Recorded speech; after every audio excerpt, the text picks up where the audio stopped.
Here I'm going to show you how to archive Telegram groups. You don't wanna exit from the group and you don't wanna leave the group, but they wanna see any notification you now receive any messages from them, just can't archive the group. So let's get started.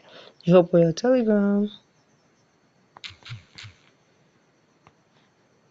Now let's go search the groups we want to archive.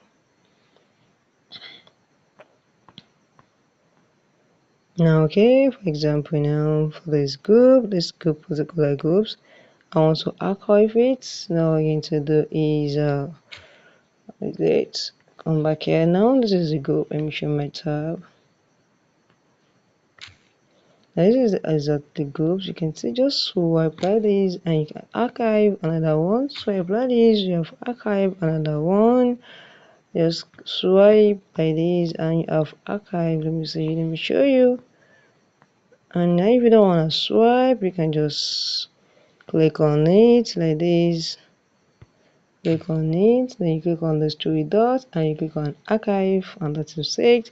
So guys, if you found this video helpful, click the like button and subscribe.